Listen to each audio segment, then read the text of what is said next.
नमस्कार, मेरा नाम विनीत त्रिपाठी है और आप नव भारत टाइम्स देख रहे हैं। सुप्रीम कोर्ट ने इलेक्ट्रॉनिक वोटिंग मशीन यानी कि ईवीएम से डाले गए वोट का voter verifiable paper audit trail यानी कि वीवीपैट के साथ 100% मिलान कराने वाले अनुरोध करने वाली सभी याचिकाओं को शुक्रवार को खारिज कर दिया।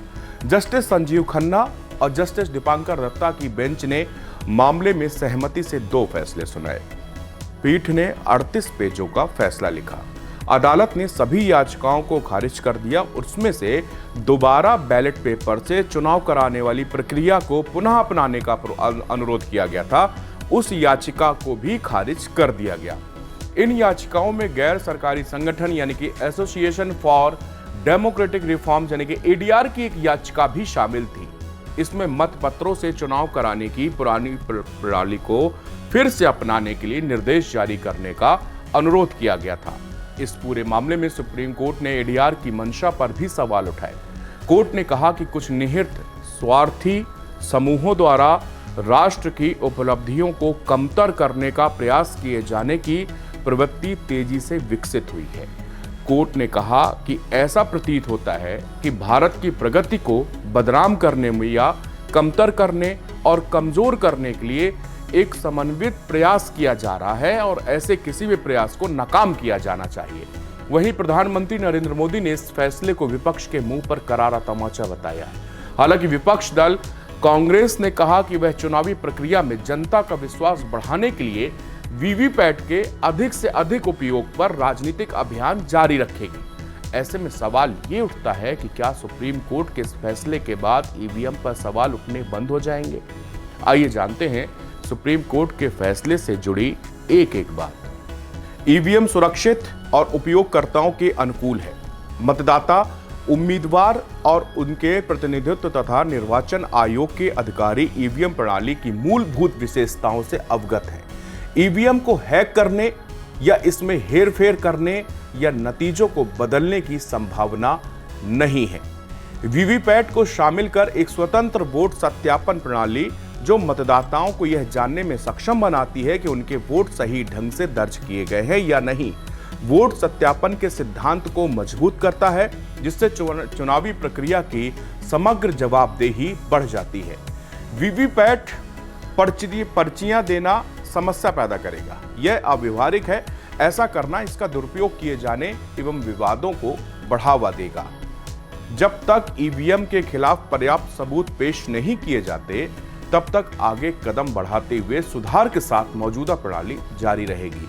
बैलेट पेपर या ईवीएम के किसी भी विकल्प को अपनाने के प्रतिगामी उपायों से बचना होगा जो भारतीय नागरिकों के हितों की पर्याप्त रूप से रक्षा नहीं करते हैं। चाहे नागरिक हो, न्यायपालिका हो, निर्वाचित प्रतिनिधि हो या यहां तक कि चुनावी मशीनरी। लोकतंत्र खुले संवाद प्रक्रियाओं में पारदर्शिता और लोकतांत्रिक प्रथाओं में सक्रिय भागीदारी द्वारा व्यवस्था में लगातार सुधार के माध्यम से अपने सभी स्तंभों के बीच सद्भाव और विश्वास पैदा करने के प्रयास से संबंधित है। व्यवस्थाओं या संस्थाओं के मूल्यांकन में संतुलित परिप्रेक्ष्य बनाए रखना महत्वपूर्ण है। तंत्र के किसी भी पहलू पर आंख मूंद कर अविश्वास करना अनुचित या संदेह पैदा कर सकता है तथा प्रगति में बाधक भी बन सकता है। देश को पिछले 70 वर्ष से स्वतंत्र और निष्पक्ष चुनाव कराने पर गर्व रहा है, जिसका श्रेय काफी हद तक ईसीआई यानी कि भारत निर्वाचन आयोग और जनता द्वारा उस पर जताए गए विश्वास को दिया जा सकता है। समय के साथ ईवीएम खरी उतरी है और मतदान प्रतिशत में वृद्धि इस बात को मानने का पर्याप्त कारण है कि मतदाताओं ने मौजूदा प्रणाली में विश्वास व्यक्त किया है। अदालत इलेक्ट्रॉनिक वोटिंग मशीन यानी कि ईवीएम की प्रभावशीलता के बारे में याचिकाकर्ताओं की आशंकाओं और अटकलों की आधार पर आम चुनाव की पूरी प्रक्रिया पर सवाल उठाने और उसे प्रभावित करने की अनुमति नहीं दे सकती। ये सारे पॉइंट सुप्रीम कोर्ट ने कल अपनी टिप्पणी में कहे हैं। याचिकाकर्ता ना तो कभी यह दिखा पाए कि चुनाव में ईवीएम का इस्तेमाल निष्पक्ष और स्वतंत्र चुनाव के सिद्धांत का कैसे उल्लंघन करता है और ना ही डाले गए सभी वोट से वीवीपैट पर्चियों के 100% मिलान के अधिकार को साबित कर सके। सुप्रीम कोर्ट के फैसले में क्या क्या है यह भी मैं आपको यहां पे बताता हूं। 1 मई से चिन्ह लोड करने की यूनिट को एक कंटेनर में सील व सुरक्षित किया जाए। चुनाव नतीजों की घोषणा में कम से कम 45 दिनों की अवधि तक एक स्ट्रांग रूम में ईवीएम के साथ रखा जाए। चुनाव चिन्ह लोडिंग यूनिट ले जाने वाले कंटेनरों को पोलिंग एजेंटों और उम्मीदवारों की उपस्थिति में ही सील किया जाना चाहिए। कंट्रोल यूनिट, बैलेट यूनिट और वीवीपैट को मतगणना के परिणाम के बाद मैन्युफैक्चरिंग कंपनियों के इंजीनियर सत्यापित करेंगे। ईवीएम निर्माताओं के इंजीनियरों को यह अनुमान दे कि वे परिणाम घोषित होने के बाद दूसरे और तीसरे स्थान पर रहने वाले उम्मीदवारों के अनुरोध पर मशीन के माइक्रो कंट्रोलर को वेरीफाई कर सकते हैं। इसके लिए इन उम्मीदवारों को आयोग को एक लिखित आवेदन देना होगा।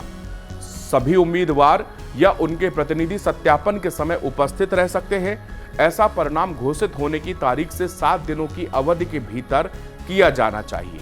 सत्यापन यानी कि वेरिफिकेशन प्रक्रिया पूरी हो जाने के बाद वास्तविक लागत या खर्च चुनाव आयोग द्वारा अधिसूचित किया जाएगा और उम्मीदवार इसका भुगतान करेंगे। ईवीएम में गड़बड़ी या छेड़छाड़ साबित होने पर उम्मीदवार की तरफ से जमा राशि को वापस कर दिया जाएगा।